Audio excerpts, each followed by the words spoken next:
The tax cuts were very important, but the regulation cuts may have been more important. See, regulation cuts are more important not to start new businesses. Right. For example, in our steel business, we have solutions which we represented that have been resolved now. And we run a very large IT company as well in the United States. And we are bringing the skills. We are trying to work with Ivanka. Right. We want to try and skill 1 million people in the United States. Oh, that's fantastic. Thank you. That's great. We are deeply engaged with the country.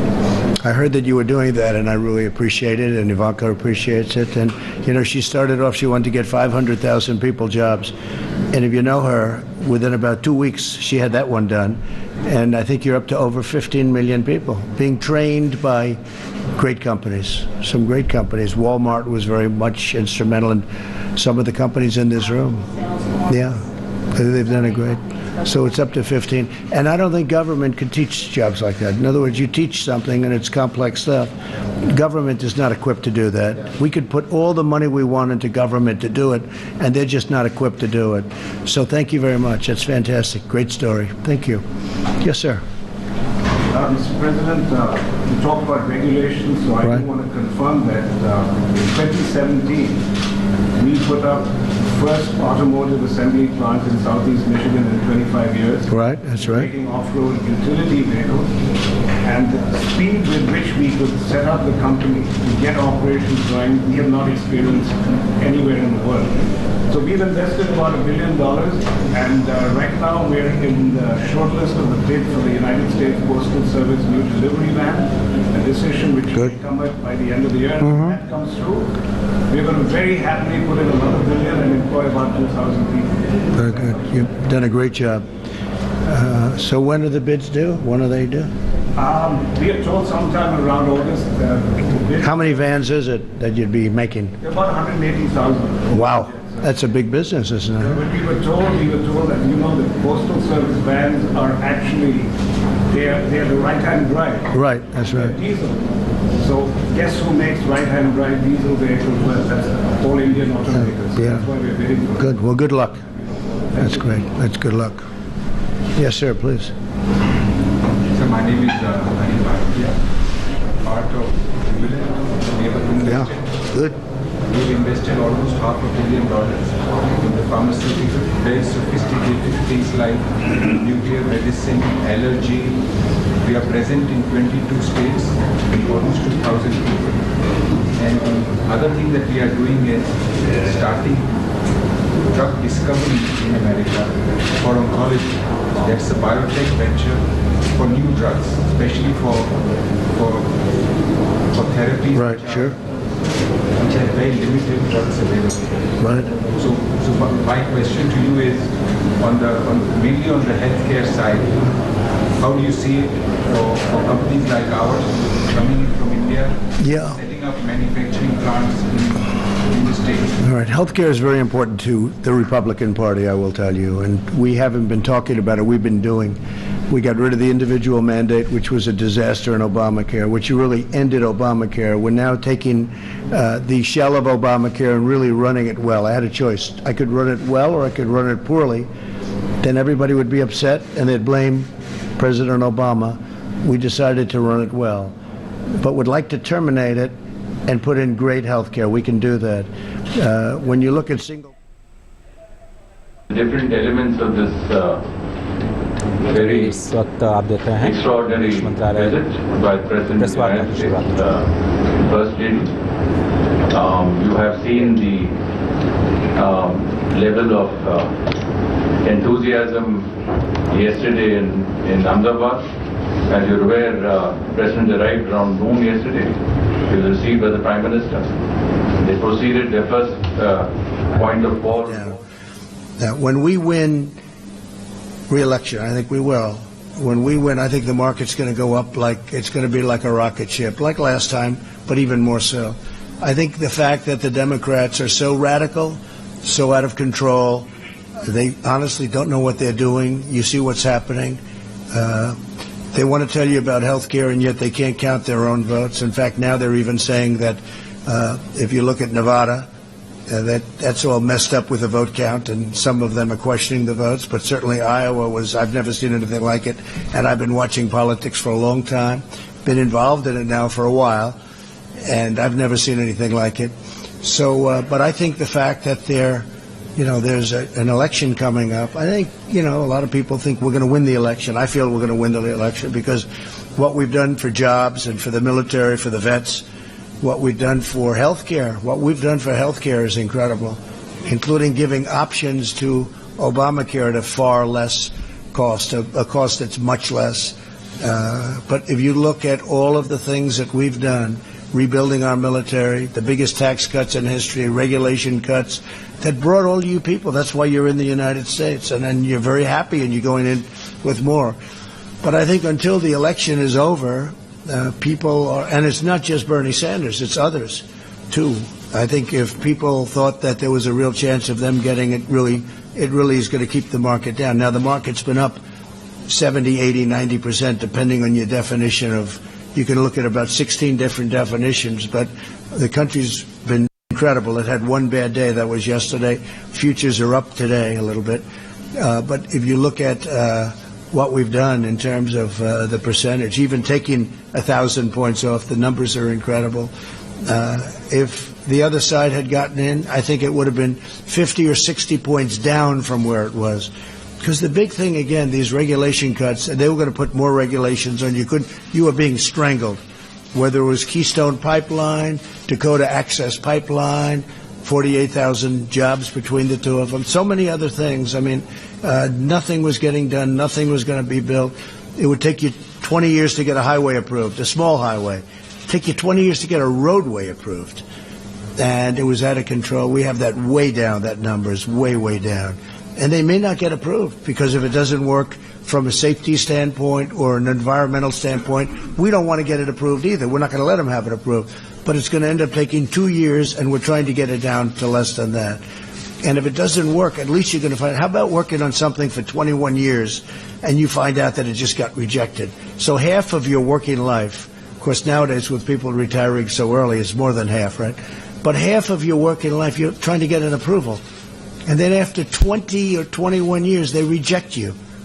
We reject 3-2. That happens. That happens. So we've done a real job. But I think that, frankly, until the election is over, our market, it's phenomenal. But our market will jump thousands and thousands of points if I win. If I don't win, you're going to see a crash like you've never seen before. I really mean it, too. It's okay. Anybody else? Yes, sir, please. Thank you, Mr. President. Great. Yeah. I actually follow you guys, what you're investing. Thank you very much for clearing the Keystone Pipeline. Yep. That was a big thing. Immediately once you become president. Right. And all the pipes are manufactured in the U.S. That's right. That was one of the things I said, right? I put a little note in handwriting. You have to make the pipe in the USA, right? On the bottom. They said, sir, this will take 2 weeks to get. I said, no, it doesn't. You have to. Now, we had a little problem because they already bought the pipe, right?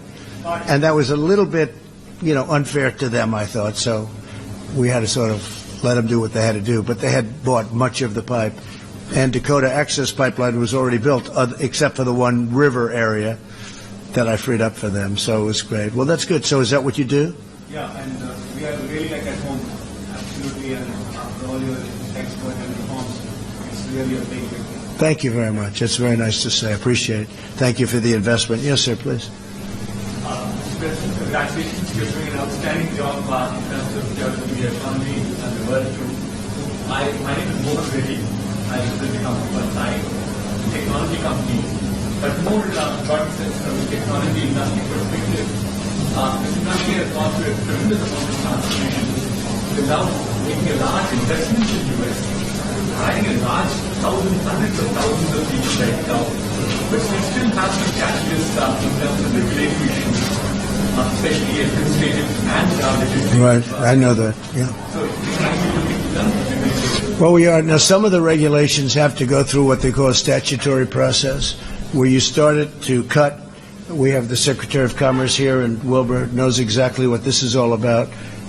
you have a statutory process, so we're going to cut regulations, but we have to give a 90-day notice, then we have to give 120 days, then we have to give 30 days, and we're in that process now with respect to a lot. No, we're going to cut a lot more regulations. No, and we're going to also have regulation, because I think you need regulation for safety and for environmental. But no president has ever cut anywhere close to what we've done. And I've done it in 3 years, and some of them have been for 8. In one case, is more than 8. But no president has come close. But we are in statutory environments where we have to go. We have one where we have to wait 6 months before we do phase 2, and there's 4 or 5 phases. But they're all in a pipeline to get cut. And there's a certain period in about 7 or 8 months from now where a lot of them are going to be gone. But we go through the process. But you've seen a big difference. Yeah. But thank you very much. Yeah. It'll only get better, too. Yes, sir, please. A warm welcome, President Ivanka and from Reliance Industries. Good. We are investor in the United States in the energy sector. Yeah, big one. Yeah, $7 billion. A big one. Yes. Right. We Sure. also take the feedstock and bring it to India and convert it into value. Right. Exactly. The other thing is that the United States has been, again, small companies and large companies have been key partners in transforming India's telecom sector. We built in the last 3 years 4G. All right. You're doing 4G. Are you going to do 5G too? And it's all like we're the only network in the world that doesn't have Huawei. a single Chinese company. Which doesn't have Oh, that's good. Good. Put a bid in. even a 5G. I have to thank you personally for your leadership, not only like what you've done in the US, but it has had rub-off effects on all of us. In India, we could have never imagined that income tax rates in the Well, it will be as long as I'm here, but if the wrong person gets elected, that won't happen at all. And everything will come to a halt, and your unemployment rate will go up to 8 or 9 or 10, and a lot of bad things will happen. And that, as you know, it is holding back. There's no question about it. I mean, I think we're favored to win. Somebody said 65%, but 65% means there's 35% of something that people don't want, and it would be devastating because the economy's never been as good as it is right now. It's being held back by the fact that we have an election coming up, and I don't think there's anybody, frankly, on the other side, that's going to be very inspirational. It certainly doesn't look like it. So we'll see what happens. Thank you. Yeah, great job you've done. Yeah, fantastic. Yes, sir, please. We're a small company. My name is Sethuram. I am the CEO of the company called Biotech. We are putting up a food ingredients plant in West Virginia. How much? $70 million to start with. 70 what? $70 million to start with, and then way up to $400 million. Good. Base plan. And It's nice when you can say that's a small company, right? the support that West Virginia government has given us is excellent. I'm proud to be there. It's a great state. Those people are incredible. The Honorable Governor and Senator excellently supporting us. We need a little bit of a flanking community support from that area, and we've been discussing the various plans. They'll get that done. So you're dealing with the governor? The governor? He's a great governor, actually. Good. He'll get it done. Good. Thank you very much. Thank you. Yes, sir, please. Thanks for the opportunity, President. I'm Mark of the Aditya Birla Group. We've actually made 2 acquisitions in the US in the last 12 years, totaling about $12 billion. The first company called Novalis. Yeah, sure. Leader in aluminum rolled products. Yep. Got about 5 large sites across Kentucky, Ohio, Mostly aluminum? Mostly aluminum? only aluminum. How is that going? How's it all going? That's been really well. We helped you a lot, right? With the tariffs. We just signed an agreement to acquire another company called Tariffs, Good. which is also in the same space of aluminum rolling, Yeah? based out of Cleveland. And I want to call out you and thank you for the got us this approval absolutely on time. Tariffs is a company that we seek to acquire supplies from the passengers, which is why we required city's approval. And we actually got it a few weeks before having your office. And I want to thank you for that. You got it very quickly. If I weren't elected, the aluminum business in the United States would be absolutely dead. And the steel business would be dead too, frankly. What we did, they were dumping steel all over the place, and bad things were happening. And it wasn't good dumping either. It was sand steel, it was garbage. And we got that straightened out, so good. But the aluminum business has made a big comeback. That's good. That's good. We also have a company by the name of Colombian Chemicals. Right. Which is the largest producer of carbon blacks. Carbon blacks is the basic raw material for tires and beams and the like. Where again we employ about 3,500 people. So your total investment was 12, did you say? How much? $12 billion. That's a big investment. It's a big investment. That's good. That's good. It's big. I must say that we are very happy investors because whatever goes on in the government doesn't really impact us. We kind of carry on with work that we do.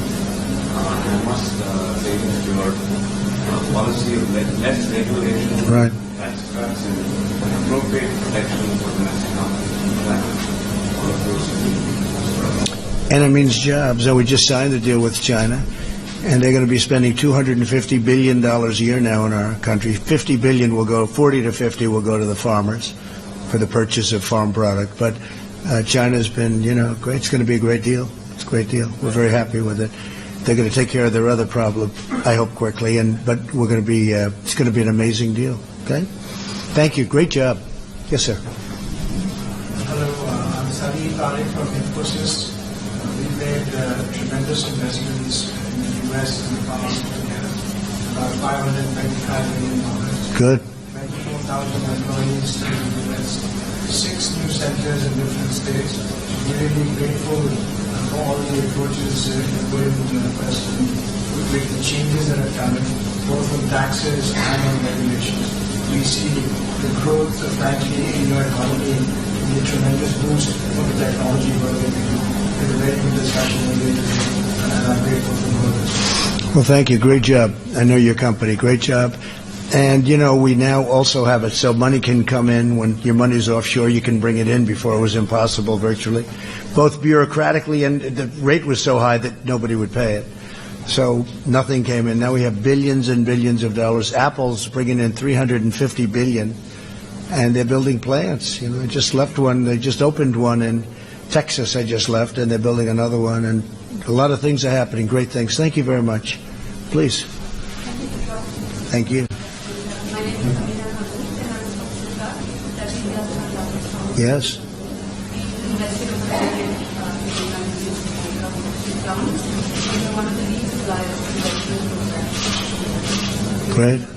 Great job. I know what you've done. Great job. Thank you.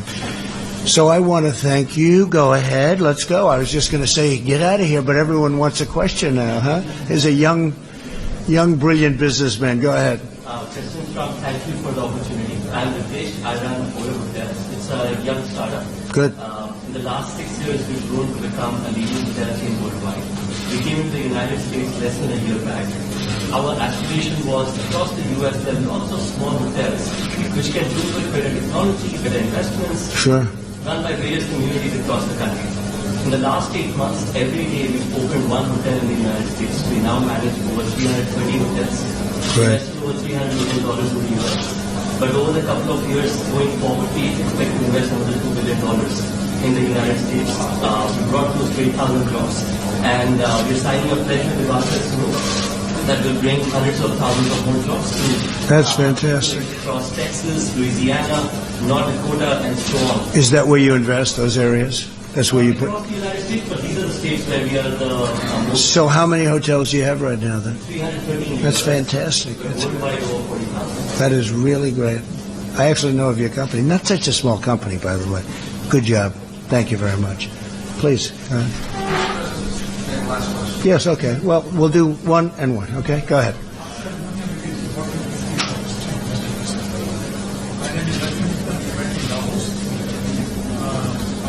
This one is a big one, right? This is a big This is a big guy. This is a big player. Go ahead. I know him very well. I've seen him on enough covers. I should know him, right? Go ahead. How's it going? Thank you, Mr. President. I know that just since you became the president, you saved the steel industry in the United States. That's right. And in the big list for the rest of the world. And how to support domestic manufacturing. And this is what we expect the other countries to learn. That they should support domestic manufacturing, like China. They support domestic manufacturing to down the steel in the world. So we have to address the China overcapacity issue, but I understand what you have done for the steel industry, what you have done for the tax reform, what you have done for the regulations. I've never seen the extent of ease of doing the business what we experience in the United States anywhere else in the world. So I must congratulate you for creating an ease of business ecosystem. Yeah. And that is what you have brought to the country, and that is very important. As you know, 3 years ago, it was just the opposite. It was one of the worst countries to do business in. You couldn't get approvals. You couldn't get anything done. You were sued on environmental, for environmental reasons, not because of the environment, just because it was a way of stopping a project that would produce jobs. And I'm a big believer in the environment, and I want to take care of the environment, but they were just using the laws, and we don't let that happen anymore. But if it's something that is wrong, you know better than anybody, other consumers don't have money. So that's great. It's an honor to meet you again, and it was good seeing you there. And I look forward to seeing that plant go up, but I think you're going to probably be doing numerous plants in the United States. Thank you, Mr. President. One more comment that I have United Steel Workers Union, which used to be Democrats. Right, And after your tax reform, they started to see bigger checks. right, Now they want to become Republicans. right. People can feel the benefit of your presidency. You gave him the bonus. You gave him a piece of the cut, and the rest went into investment. No, it's a great thing. Thank you very much. That's beautiful. Thank you. Okay, final question. Go ahead. Yeah. Good. We've been in the U.S. for 35 years. Yeah. Of course, they were targeted and I'm not blaming China for that because they want to try and win something, and they were targeted, and I made up the difference, as you know, with the tariffs that came from China. So they got targeted from China, and then I took money from China and gave it to the farmers. And frankly, they didn't want it. They just want a level playing field. They're incredible people. But they did well, but now they're really doing well because you're seeing the numbers coming out, and it's going to be something very special. Not only that, we have $40 billion coming in from Japan. We have a tremendous amount coming in from the new trade deal that we made with South Korea. And then Canada and Mexico are going to be, the deal is fantastic for our farmer. That's right. I mean, that's right, in the truest sense. And you have a good new head of the World Bank, too. He's one of our people. Oh, yeah, sure. Well, that definitely. That you said the World Bank, that's right. But that also. Well, listen, I want to thank you all. Congratulations on your success. We hope you come to the United States, invest more billions, because I view it not as billions, I view it as jobs. And we have great people, and we have the greatest country in the world, in my book. And by the way, India, this has been an honor to be here. And you have a very special Prime Minister. You have somebody who's very special, and he really knows what he's doing. Somebody said, he's such a nice man. I said, well, actually, he's a very tough man. But he is a nice man. He can be, but he can also be as tough as they come. You know what that means. But he's done a fantastic job, and we work very closely together. And we create jobs here, and he creates jobs over there through yourselves. So again, anything we can do, let us know. Congratulations on your success. And I'm going to say hello to all the people now that work at the embassy. And then we're going to have a little news conference, unless you guys don't want to do it. Maybe you don't have to do it. But you could just see them saying no. Last time, I did it where I met many prime ministers, presidents, all like for 3 days. I said, well, let's cancel the news conference because I saw these guys every 45 minutes. And when I canceled the news conference, all hell broke out. So we're not going to do that. So 5 o'clock, we'll see you at 5 o'clock, okay? Thank you, everybody. Great honor. Thank you very much. Thank you. Well, that was the US President Donald Trump meeting India Inc. at the US Embassy event. He has, of course, announced that India is going to be purchasing those $3 billion of defense equipment from the US. He says he's extremely optimistic of reaching a comprehensive trade deal with India, one that he mentioned yesterday at the Motera Stadium as well, that they are in the process of putting together a very comprehensive trade deal, the largest ever between the two countries. He says that he's discussed some very important issues with the Prime Minister, and towards the end of that address, he of course once again said how much he likes Prime Minister Narendra Modi, but yet again putting in the caveat of how tough a negotiator he is to deal with. This is the third time that the US President has in fact called Prime Minister Modi a tough person to deal with in terms of brokering those deals together. He says, of course, that he's discussed a whole host of important issues to secure the 5G telecom network with Prime Minister Modi. He's also said that US-India relationship is at a very special juncture at the moment, and there are some wonderful deals for both countries. Interestingly, he said that the Indian Prime Minister is aiding the United States in generating jobs in the US, whereas Donald Trump, the US President, is helping Prime Minister Narendra Modi to generate jobs here in India. They've, of course, talked about the issue of terrorism and organized crime, and once again reiterating the fact that US-India partnership is stronger than ever before. So there were 3 MOUs, as we've been reporting, that have in fact been signed. There are, of course, comprehensive global partnerships between the two countries that are being looked at. The energy sector is being looked at very closely. Prime Minister Modi has also said that the important aspects of US-India partnership around defense and security, energy strategic partnership, trade, of course, and people-to-people ties that are being looked at, and that they are hoping to strengthen between India and the United States. So once again, it was very interesting to see the US President Donald Trump talk about how happy he is to be here in India, and of course the First Lady earlier today as well said that they were very overwhelmed with the warm welcome that they have in fact received. The US President has, of course, given priority to fighting drug trafficking as well. Terrorism, remember, and strategic partnership has been very high on the agenda as far as the talks are concerned. But more importantly, on the issue of trade, since it was the US President Donald Trump who was meeting India Inc. at the US Embassy, he's reiterated the fact that he is optimistic that India and the United States can reach a comprehensive trade deal.